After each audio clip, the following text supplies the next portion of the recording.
10:20 means it's 4:20 somewhere. So if you got one, spark up.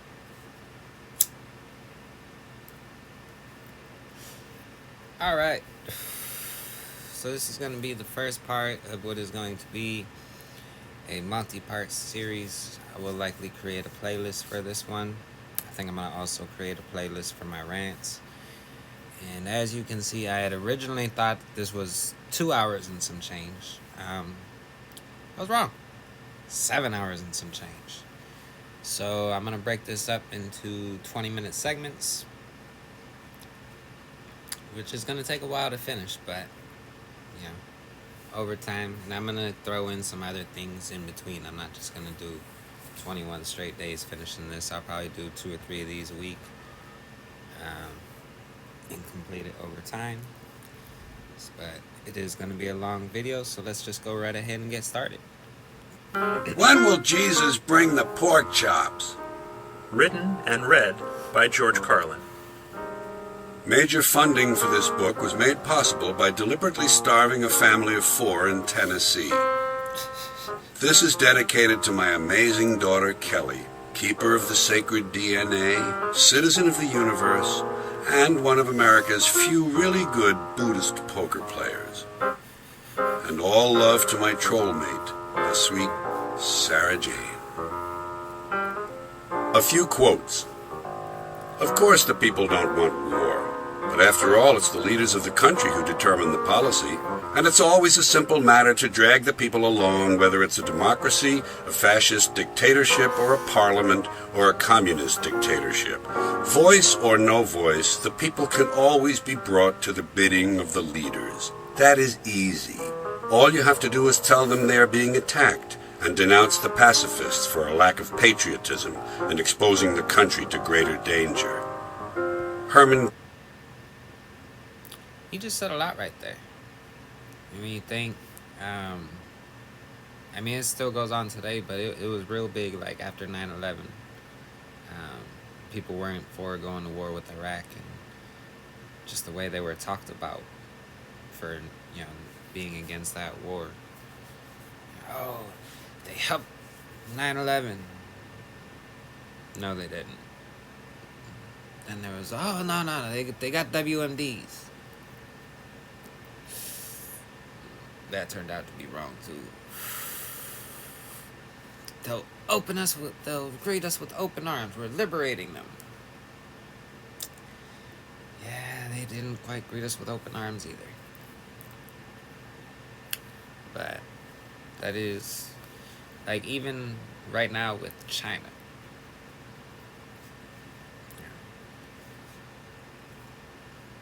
Like, it's hard to believe a lot of what's being now. Just to be clear, I'm not trying to be pro-China or anything like that.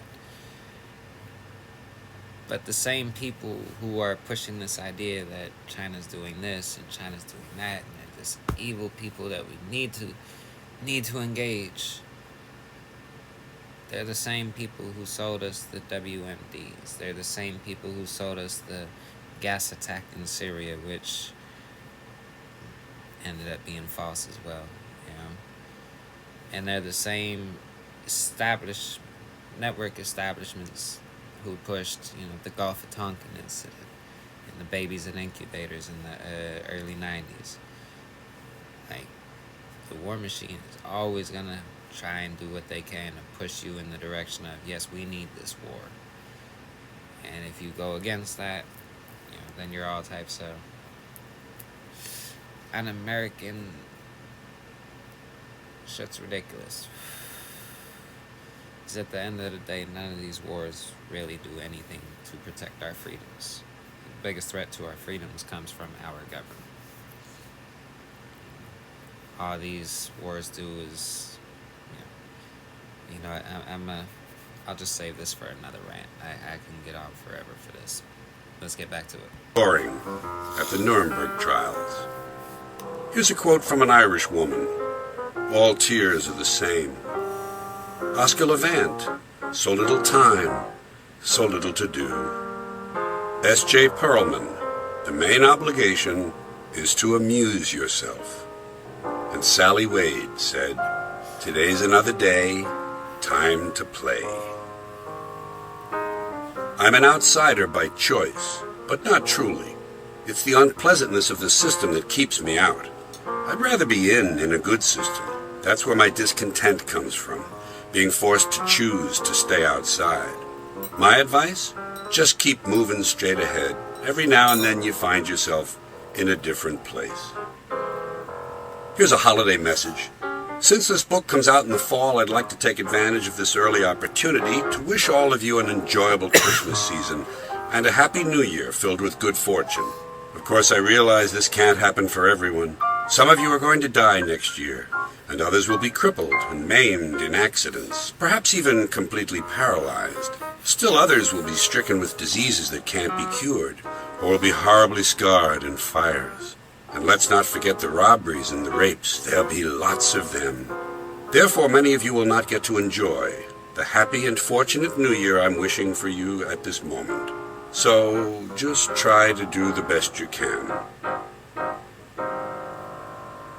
I'm a modern man, a man for the millennium, digital and smoke-free, a diversified multicultural postmodern deconstructionist, politically, anatomically, and ecologically incorrect. I've been uplinked and downloaded, I've been inputted and outsourced. I know the upside of downsizing, I know the downside of upgrading. I'm a high-tech lowlife, a cutting-edge, state-of-the-art bi-coastal multitasker, and I can give you a gigabyte in a nanosecond. I'm new wave, but I'm old school, and my inner child is outward bound. I'm a hot-wired, heat-seeking, warm-hearted, cool customer, voice-activated and biodegradable. I interface with my database is in cyberspace, so I'm interactive, I'm hyperactive, and from time to time I'm radioactive. Behind the 8-ball, ahead of the curve, riding the wave, dodging the bullet, pushing the envelope. I'm on point, on task, on message, and off drugs. I got no need for coke and speed. I got no urge to binge and purge. I'm in the moment, on the edge, over the top, but under the radar. A high-concept, low-profile, medium-range ballistic missionary. A streetwise smart bomb. A Top Gun bottom feeder. I wear power ties. I tell power lies. I take power naps. I run victory laps. I'm a totally ongoing Bigfoot slam-dunk rainmaker with a proactive outreach. A raging workaholic. A working rageaholic. Out of rehab and in denial. I got a personal trainer, a personal shopper, a personal assistant, and a personal agenda.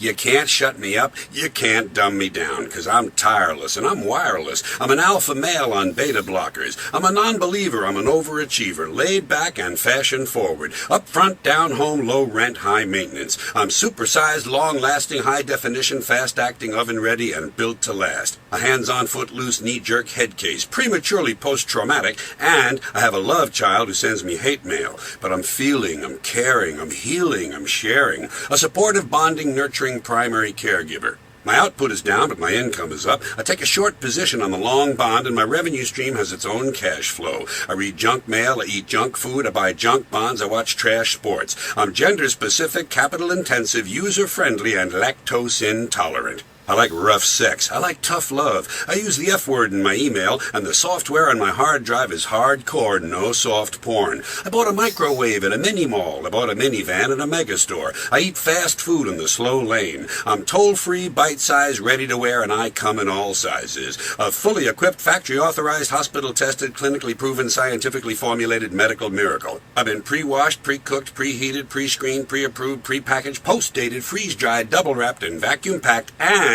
I have an unlimited broadband capacity.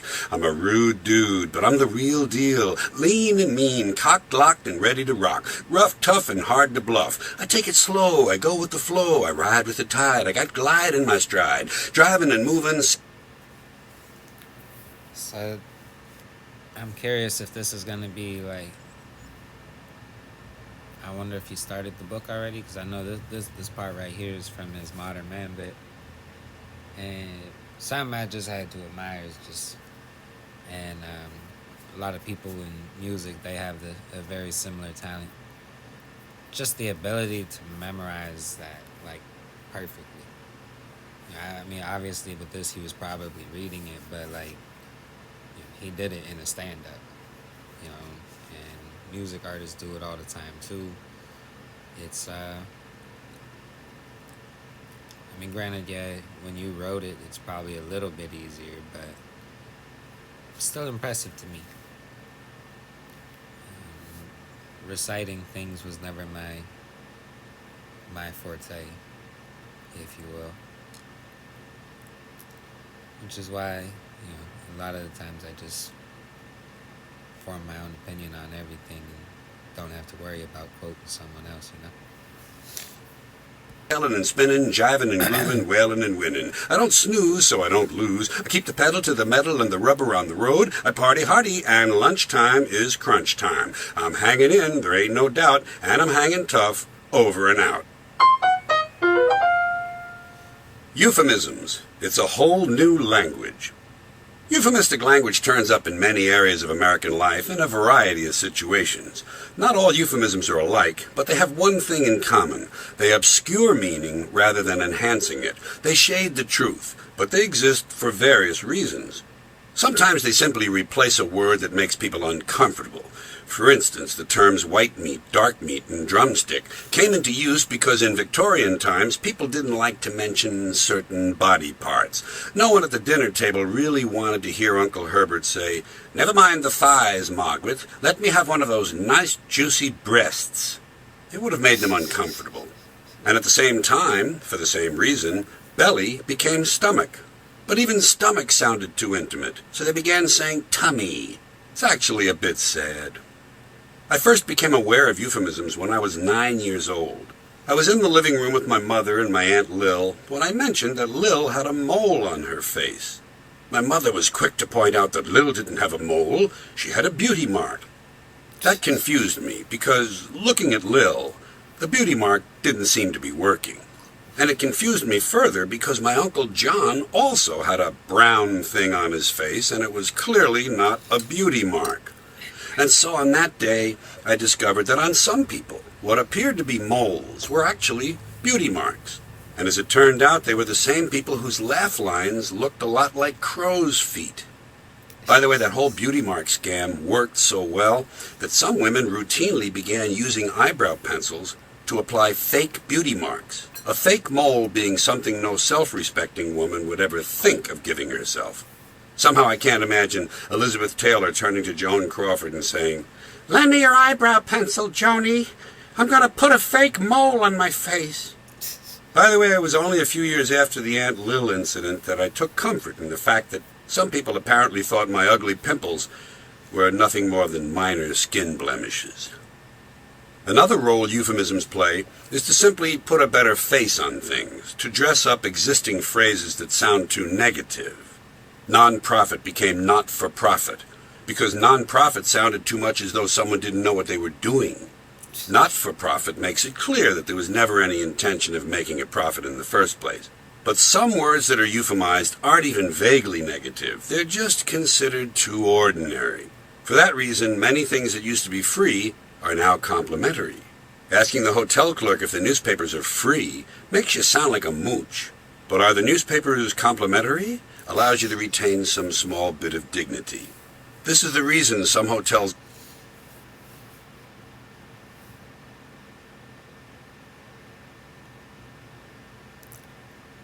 I really never looked at that looked at it that way.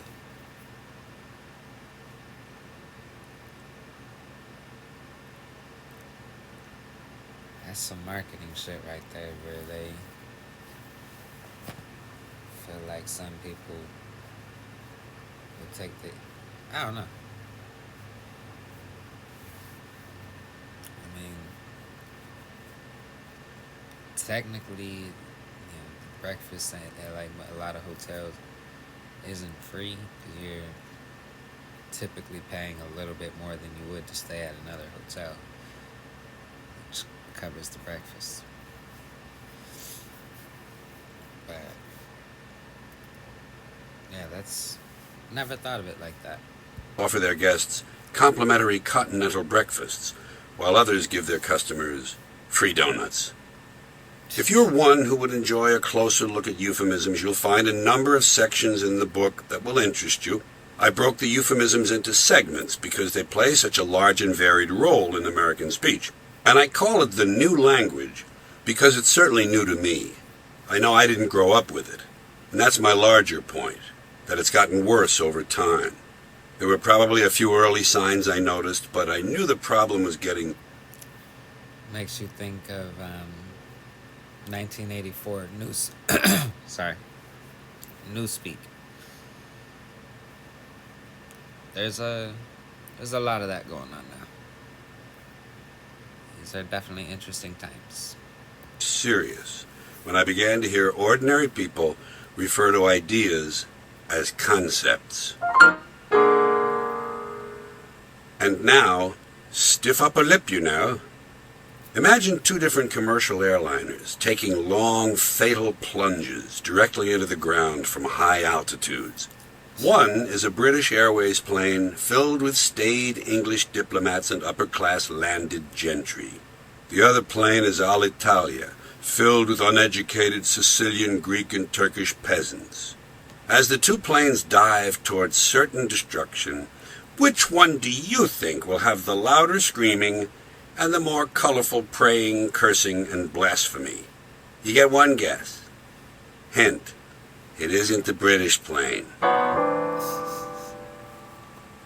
Are your eyes dry and itchy? It's possible you may have dry, itchy eyes. Don't take a chance. Call now for Eye Blaster, a special self-powered unit that blasts hot, refreshing steam directly into the eyes to relieve symptoms fast. Just plug in the Eye Blaster and wait 45 minutes for full heat and steam pressure to build up. Then blast the scalding hot steam directly into your eyes for 30 to 40 minutes. Submerge your head immediately in ice water for 15 minutes. Then repeat the steam treatment. Repeat these steps 7 times and then take a breather. Do not use more than 15 times in one 24-hour period. Children under 5 should not use Eye Blaster unsupervised. When using on pets, tie pet to a chair before blasting. Safe for old people. Doctor approved, but not eye doctors. Call now.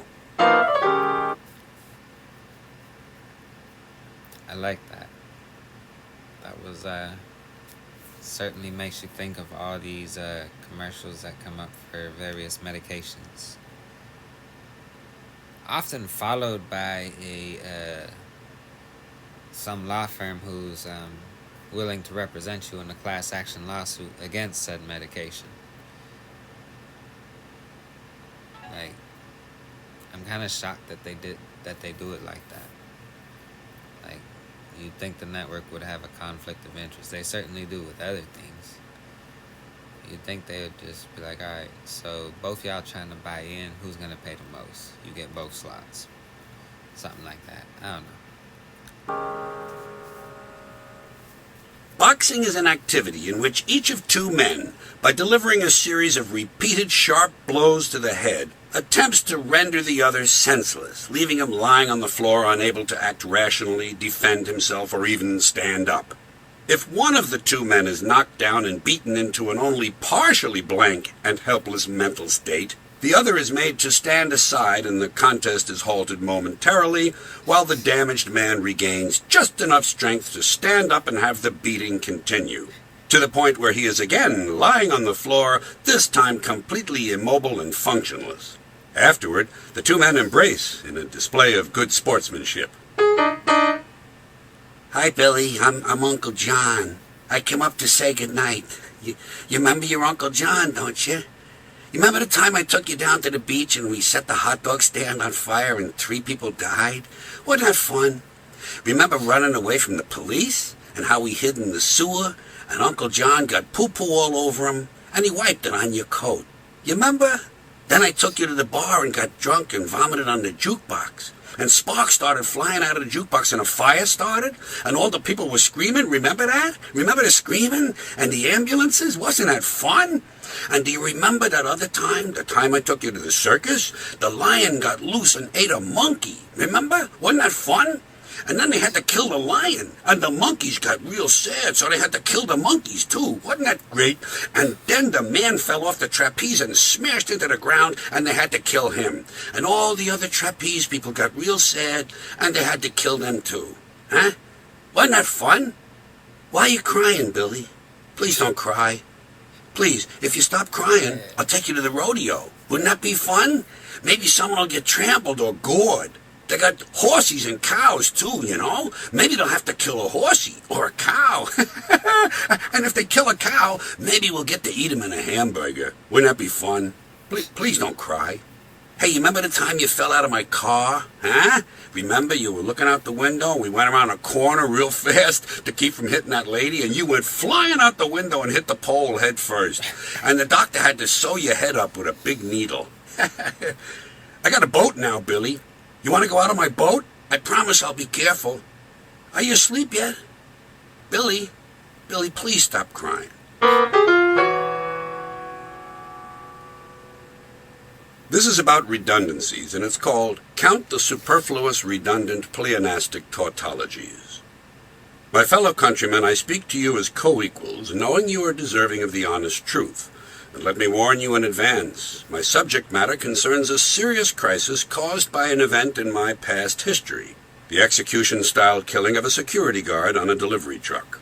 At that particular point in time, I found myself in a deep depression, making mental errors, which seemed as though they might threaten my future plans. I'm not over-exaggerating.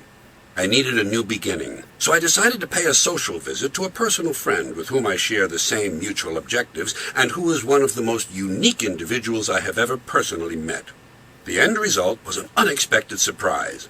When I reiterated again to her the fact that I needed a fresh start, she said I was exactly right, and as an added plus, she came up with a final solution that was absolutely perfect.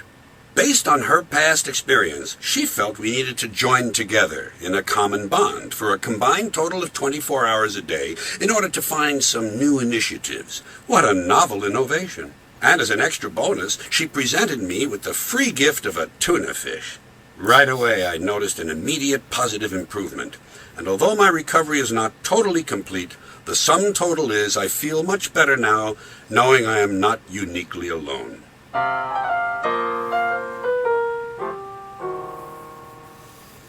Hello. We're the ones who control your lives. We make the decisions that affect all of you. Isn't it interesting to know that those who run your lives would have the nerve to tell you about it in this manner?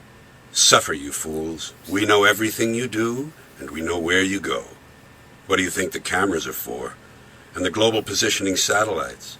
And the social security numbers? You belong to us. And it can't be changed. Sign your petition. I might have to look this up. I'm curious as to when this was written. Because, yeah, like people talk about getting smart TVs. I'm good. I enjoy watching TV. I don't want my TV watching me. That's a little too 1984 for me. Yeah. Bad enough I got this iPad and the phone.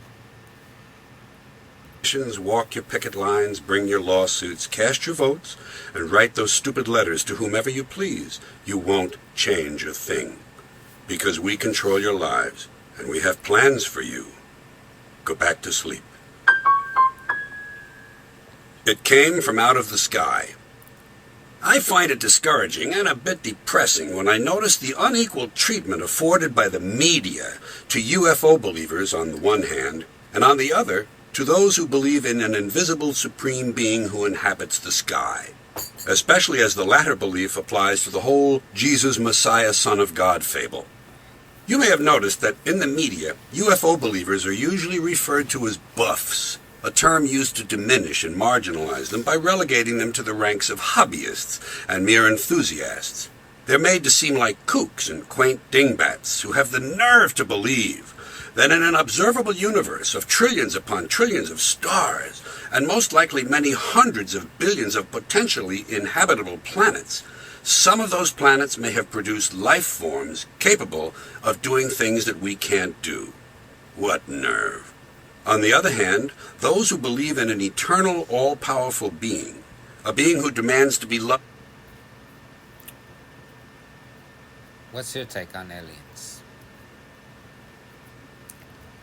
Personally, I'm with George. It's either arrogance or ignorance to believe that we are the only intelligent life in the universe that has the ability to travel beyond our own planet. And adored unconditionally, and who punishes and rewards according to his whims. are thought to be worthy, upright, credible people. This, in spite of the large numbers of believers who are clearly close-minded fanatics. To my way of thinking, there is every bit as much evidence for the existence of UFOs as there is for the existence of God. Probably far more. At least in the case of UFOs. There have been countless taped and filmed, and, by the way, unexplained, sightings from all over the world, along with documented radar evidence seen by experienced military and civilian radar operators. This does not even begin to include the widespread testimony of not only highly trained, experienced military and civilian pilots who are selected for their jobs in part for their above-average eyesight and mental stability, but also of equally well-trained, experienced law enforcement officers. Such pilots and law enforcement people are known to be serious, sober individuals who would have a lot to lose were they to be associated with anything resembling kooky, outlandish beliefs. Nonetheless, they have taken the risk of revealing their experiences because they are convinced they have seen something objectively real that they consider important. All of these accounts are ignored by the media. Granted, the world of UFO belief has its share of kooks and nuts and fringe people, but have you ever listened to some of these religious, true believers? Have you ever heard of any extreme, bizarre behavior and outlandish claims associated with religious zealots? Could any of them be considered kooks, nuts, or dingbats? A fair person would have to say yes. But the marginal people in these two groups don't matter in this argument. What matters is the prejudice and superstition built into the media coverage of the two sets of beliefs. One is treated reverently and accepted as received truth. The other is treated laughingly and dismissed out of hand. As evidence of the above premise, I offer one version of a typical television news story heard each year on the final Friday of Lent.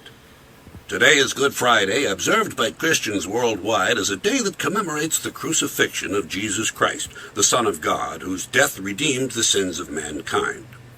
Here is the way it should be written. Today is Good Friday, observed worldwide by Jesus buffs, as the day on which the popular bearded cultural figure, sometimes referred to as the Messiah, was allegedly crucified and, according to legend, died for mankind's so-called sins. Today kicks off a holy weekend that culminates on Easter Sunday, when it is widely believed this dead Savior, who also, by the way, claimed to be the son of a sky-dwelling invisible being known as God, mysteriously rose from the dead. According to the legend, by volunteering to be killed and actually going through with it, Jesus saved every person who has ever lived and every person who will ever live from an eternity of suffering in a fiery region popularly known as hell, providing, so the story goes, that the person to be saved firmly believes this rather fanciful tale. That would be an example of unbiased news reporting. Don't wait around for it to happen. The aliens will land first.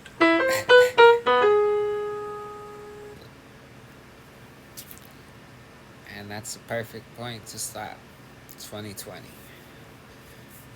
which was a fucked up year. But yeah, so that was the first 20 minutes of When Will Jesus Bring the Pork Chops. Probably do the next 20 minutes tomorrow. If you like my reaction, go ahead, hit the like button. Didn't like it, go ahead, hit the dislike. Tell me in the comments why you ain't like it. And let me know your opinions on some of the things that he says. I'm always interested in discussing. Sorry, my allergies are killing me today. Always interested in discussing, current events, different opinions. But yeah. I'm gonna drop the link for this probably in the last video I do. However, my 420 and my political merch will both be in the description. Thanks for watching. Have a nice night. Stay blazing.